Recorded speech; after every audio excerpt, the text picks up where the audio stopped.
Okay, so let's hop into the first battle of the day. Now, before I actually play anything, I'm gonna make sure that my elixir goes to 10, and then I'm gonna drop my knight, because it's a pretty good tank, and it's really cheap, and only costs 3 elixir.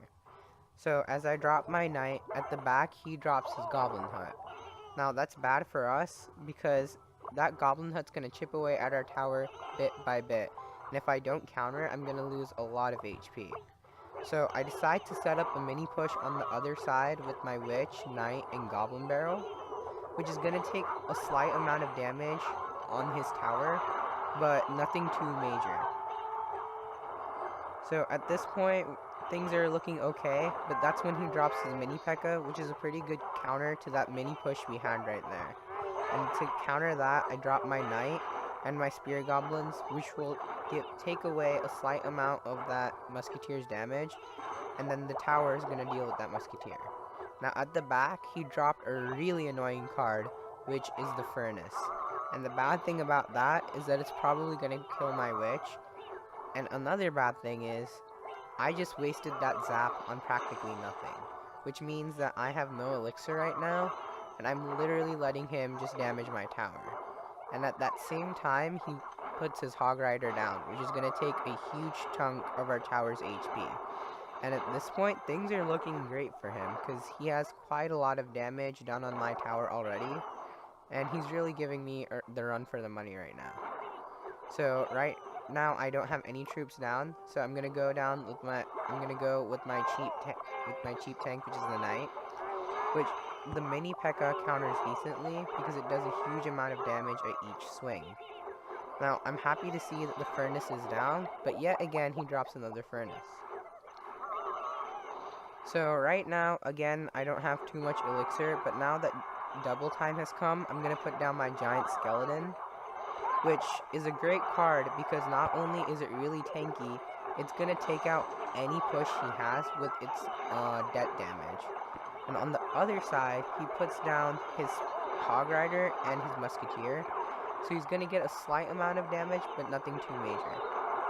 So I decide to push on his other tower, which is when I really make a lot of my damage, and that's probably why I win this game. But right now, he's also coming in with a huge push. So I zap all the small little troops, which actually works out decently, but yet again, his Hog Rider is doing some work on our tower, and I put down the Knight to counter that push. Now on the other side, I see that the Valkyrie is incoming, so I just counter it with a bomber because it does a good amount of damage, but I probably should have saved that bomber for that barbarian, for those group of barbarians right there. So I put down my giant skeleton, and I decide to be a little aggressive here, because right now, if I don't, he might very easily take out both of my towers with just a Hog Rider. And that is what makes us win the game. So this guy did a very great job, because he had us on both towers, but if I didn't set up that last push, I probably would have lost. So in this next battle, I'm going to be dropping my knight at the back, which again is a pretty cheap tank, and at that point he decides to put down his barbarians and his bomber, which I'm gonna zap, which is gonna deal a slight amount of damage on his own bomber, and that's gonna let my bomber destroy his push right there. So I decide to be a little aggressive with the giant skeleton, but things are gonna turn out pretty bad for us because he just put down his minion horde and he put down a skeleton army, and I had just wasted my zap on that. So that means it's pretty much going to let that entire push just take down my tower. And I put down my musketeer, but right now it's not going to do anything to that massive horde right there. So as of right now, things aren't looking great because we just lost our first tower and we took a slight amount of damage on our crown tower.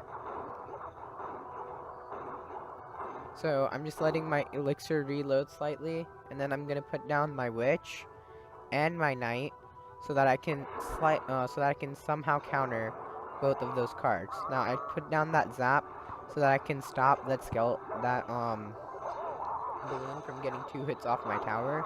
And right now, things aren't looking great for us. Our second tower has probably lost half of its health.